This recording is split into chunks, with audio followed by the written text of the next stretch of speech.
एक पुरानी कहावत है कि जो इंसान दूसरों के लिए गड्ढा खोदता है एक दिन खुद ही गड्ढे में गिर जाता है। आज की कहानी में भी सेम कुछ ऐसी होता है, जिसकी वजह से ना सिर्फ एक व्यक्ति हमेशा के लिए इस दुनिया को छोड़ के चला जाता है, बल्कि उसके बाद कई लोग सलाखों के पीछे भी पहुंच जाते हैं। वाकई में दोस्तों, आज की जो कहानी है यह आपको भी सोचने और समझने पे मजबूर कर देने वाली है। नमस्कार, आदाब, मैं हसमुद्दीन और आप देख रहे हैं सफ़र क्राइम तक। आज की जो सच्ची घटना मैं आपको सुनाने वाला हूँ, दरअसल ये घटना है उत्तराखंड प्रदेश की। उत्तराखंड का एक थाना पड़ता है जसपुर, और इसी जसपुर थाने के अंतर्गत एक गांव आता है अहमदनगर। बात कर रहा हूँ मैं 13 अक्टूबर 2014 की सुबह। दरअसल अहमदनगर गांव का एक व्यक्ति सुबह जब अपने काम के सिलसिले से खेतों में जाता है तो देखता है कि खेत में एक व्यक्ति का डेड बॉडी पड़ा है। जैसे इस तरह की नज़ारा देखता है, वहां से भागते दौड़ते गांव में आता है और इस बात की जानकारी पूरे गांव के लोगों को देता है। इधर गांव के लोगों को जैसे ही मालूम चलता है, धीरे धीरे लोग वहां पे इकट्ठा होना शुरू हो जाते हैं। तभी उसी भीड़ में से एक व्यक्ति इस बात की सूचना नज़दीकी थाने में दे देता है। इधर पुलिस को जैसे ही सूचना मिलती है, पुलिस अपने टीम के साथ घटनास्थल पर पहुँचती है और उस डेड बॉडी को चेक करती है तो मालूम चलता है कि मरने वाले व्यक्ति की उम्र लगभग 34 से 35 साल के आसपास है। दरअसल उसके सर में किसी ने गोली मार दिया था, जिसकी वजह से उसकी घटनास्थल पर ही मौत हो चुकी थी। पुलिस जब डेड बॉडी को चेक करती है तो उसके पास से एक आधार कार्ड और 4,000 रुपये मिलता है, जिसे देख करके ये साफ अंदाज़ा लगाया जाता है कि उस व्यक्ति की हत्या तो लूट के इरादे से बिल्कुल नहीं की गई थी। पुलिस जब उस डेड बॉडी के बारे में वहाँ पे मौजूद लोगों से पूछताछ करती है तो वहाँ पे जितने भी लोग मौजूद होते हैं, सब के सब उस डेड बॉडी को देखकर पहचान जाते हैं। लोग कहते हैं कि साहब, इस व्यक्ति का नाम जयप्रकाश है। जयप्रकाश जो गंगूवाला कॉलोनी का रहने वाला है। जयप्रकाश जो ठेलिए पे नारियल लेकर के गली गली में घुमा करके बेचता था। जैसे ही जयप्रकाश की शिनाख्त हो जाती है, पुलिस इस बात की जानकारी जयप्रकाश के घर वालों को देती है। इस बात की जानकारी जैसे ही जयप्रकाश की पत्नी सुनीता, उसकी माँ और बच्चों को जब मालूम चलता है, सब के सब रोते बिलखते घटनास्थल पर पहुंचते हैं। पुलिस जब इस हत्या के बारे में जयप्रकाश की पत्नी सुनीता से पूछताछ करती है तो सुनीता पुलिस वालों से कहती है कि साहब, मेरे पति ने 1 सप्ताह पहले ही हमारा घर लगभग 9 लाख रुपये में बेच दिया है और वो सारा पैसा ले जा कर के अपनी बहन केला देवी को दे दिया है। केला देवी जो काशीपुर में रहती है। जयप्रकाश भी 1 सप्ताह से अपने बहन के पास काशीपुर में ही था। सुनीता जैसी इस तरह की बातें पुलिस वालों से कहती है, पुलिस अब इस बात की सूचना जयप्रकाश की बहन केला देवी को देती है। इधर केला देवी को जैसे ही मालूम चलता है, केला देवी भी घटनास्थल पर पहुंचती है। लेकिन केला देवी जब अपने भाई को मृत अवस्था में देखती है, केला देवी अपने भाई की डेड बॉडी को अपने सीने से लगा करके चीख करके रोने लगती है।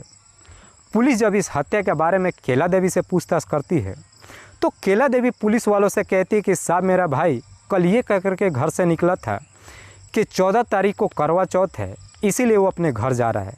मुझे भी नहीं मालूम कि मेरे भाई की हत्या किसने किया है। पुलिस सबसे पहले जयप्रकाश की डेड बॉडी को अपने कब्जे में लेती है और फिर उसे पोस्टमार्टम के लिए भेज देती है। लेकिन पुलिस अब इस केस की छानबीन करने के लिए फिर से जयप्रकाश के घर पे जाती है और जयप्रकाश की माँ बिरमो देवी से पूछताछ करती है।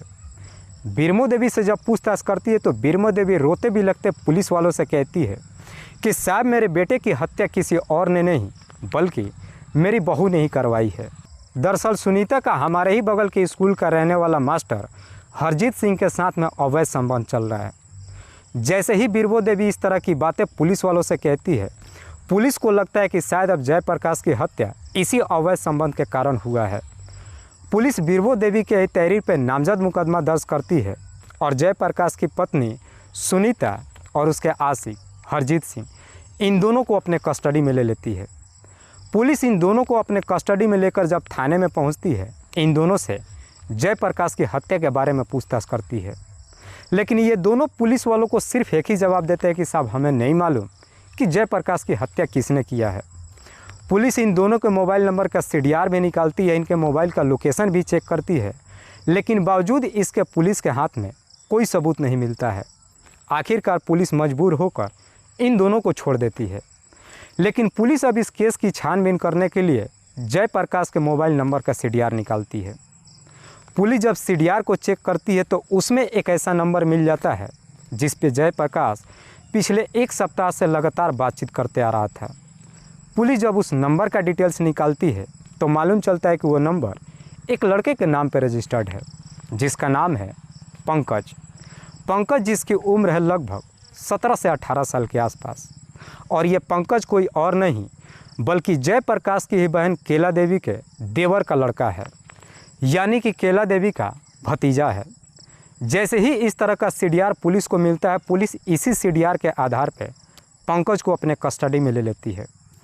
पुलिस जब पंकज को अपने कस्टडी में लेकर थाने में पहुंचती है, पंकज से जयप्रकाश की हत्या के बारे में पूछताछ करती है। पंकज भी पुलिस के सामने ज़्यादा देर तक नहीं टिक पाता है और आखिरकार अपनी सच्चाई कबूल कर लेता है। लेकिन पंकज जब इस हत्या की कहानी बताता है तो वाकई में हैरान कर देने वाला था। जयप्रकाश के पिता का नाम है गंगाराम। गंगाराम जो जसपुर के अंतर्गत BSB इंटर कॉलेज में चपरासी की नौकरी करता था।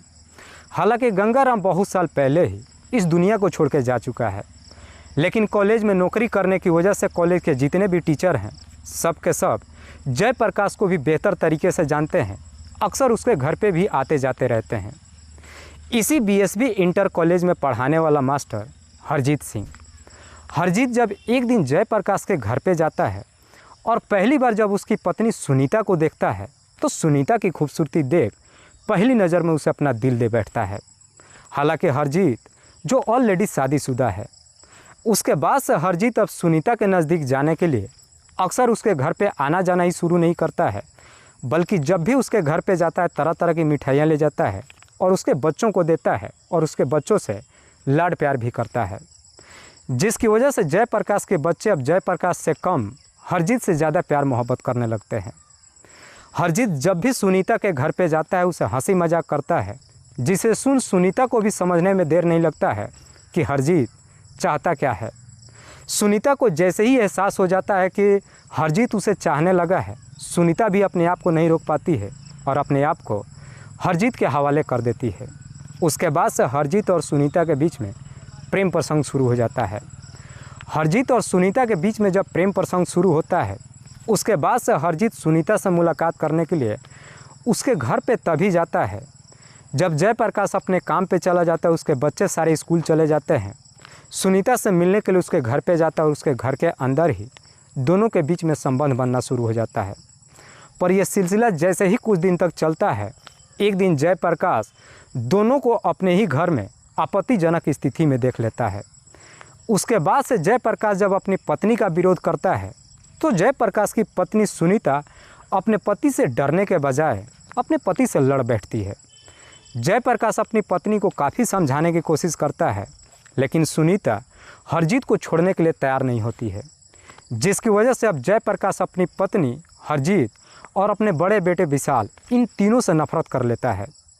जयप्रकाश जब अपनी तमाम कोशिश कर लेता है, सुनीता जब हरजीत को छोड़ने के लिए तैयार नहीं होती है, आखिरकार जयप्रकाश एक फैसला लेता है और अपने घर को 9 लाख रुपए में बेच देता है और वो सारा पैसा लेकर के अपनी बहन केला देवी के पास काशीपुर चला आता है। लेकिन जब काशीपुर में पहुंचता है 9 लाख रुपए अपनी बहन को तो दे देता है, लेकिन अपनी बहन से अपनी पत्नी की सारी करतूतों के बारे में बताता है।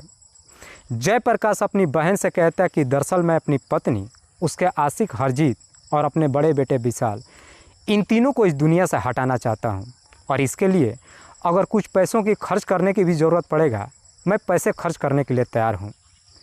जब जयप्रकाश अपनी पत्नी के पूरे करतूतों के बारे में अपनी बहन से बताता है और इन तीनों को इस दुनिया से हटाने की जब बात कहता है, जयप्रकाश की बहन भी इस काम को करने के लिए अपने ही भतीजा पंकज का नाम बताती है। पंकज जिसकी उम्र मात्र अभी 17 से 18 साल के आसपास है। उसके बाद से जयप्रकाश जाकर के पंकज से मुलाकात करता है, अपनी पत्नी हरजीत और अपने बेटे विशाल, इन तीनों को इस दुनिया से हटाने की बात कहता है। बदले में 4 लाख रुपये देने की भी बात कहता है। लेकिन 4 लाख रुपये की जैसे ही बात कहता है, पंकज भी पैसों की लालच में आ जाता है और इस काम को करने के लिए तैयार हो जाता है।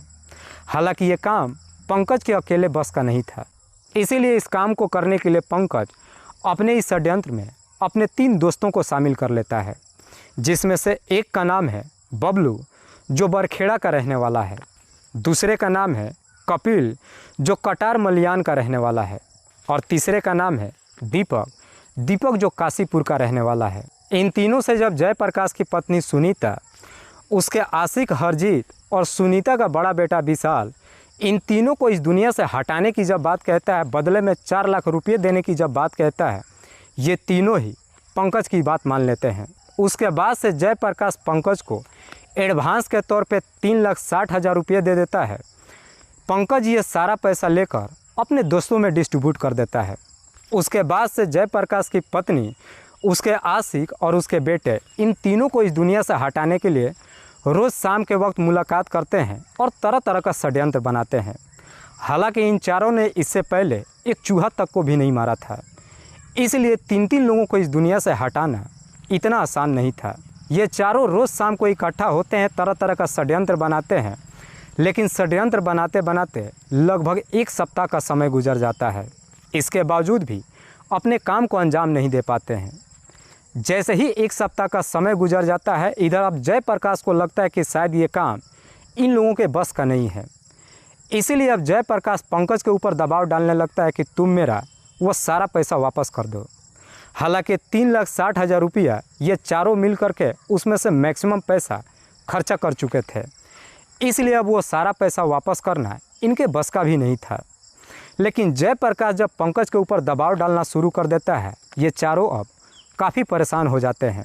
एक दिन जब ये चारों इकट्ठे मुलाकात करते हैं, उस दिन पंकज के तीनों दोस्त उसे सुझाव देते हुए कहते हैं कि हमारे पास एक प्लान है जिससे हम अपने काम को अंजाम भी दे देंगे और हमें पैसा भी वापस नहीं करना पड़ेगा। पंकज जब इस प्लान के बारे में पूछताछ करता है तो बबलू से समझाते हुए कहता है कि दरअसल हमने सोचा है कि क्यों ना हम जयप्रकाश को इस दुनिया से हटा देते हैं, क्योंकि एक साथ 3 लोगों को इस दुनिया से हटाना हमारे बस का नहीं है।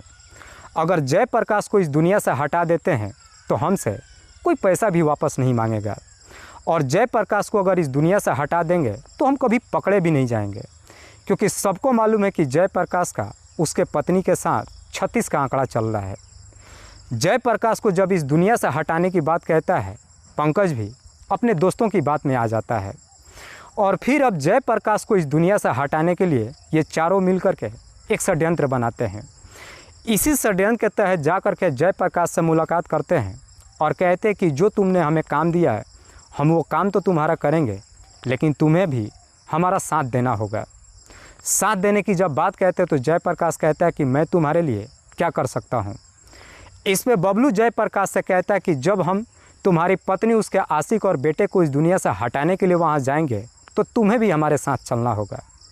जयप्रकाश अपनी पत्नी और उसके आशिक और बच्चों को इस दुनिया से हटाने के लिए किसी भी हद तक कदम उठाने के लिए तैयार था। इसी षड्यंत्र के तहत 12 अक्टूबर 2014 को रात्रि के वक्त बबलू और दीपक जयप्रकाश को अपनी बाइक पर बिठा लेते हैं और उसे जसपुर में लेकर के एक होटल में जाते हैं। पहले उस होटल में बैठ कर के काफ़ी दारू शराब पीते हैं। इधर जयप्रकाश अपनी पत्नी की नफ़रत में काफ़ी मात्रा में दारू शराब पीने लगता है। काफ़ी मात्रा में जब शराब पीता है, जयप्रकाश काफ़ी नशे में आ जाता है। जैसे ही जयप्रकाश काफ़ी नशे में आ जाता है, उसके बाद से बबलू और दीपक जयप्रकाश को अपनी बाइक पे बीच में बिठाते हैं और वहाँ से लेकर के रवाना होते हैं। लेकिन जैसे ही अहमदनगर के गांव में रात्रि के वक्त पहुँचते हैं, वहाँ काफ़ी सुनसान जगह मिल जाता है।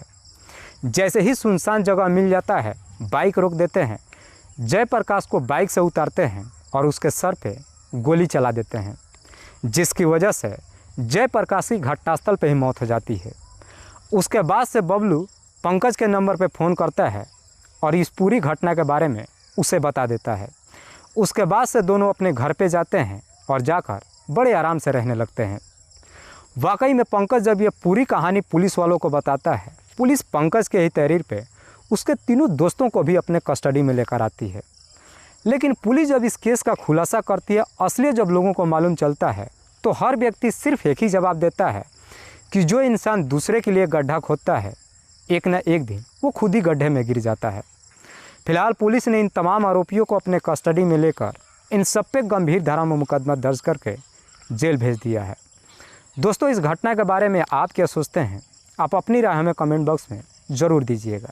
तब तक के लिए जय हिंद, जय भारत।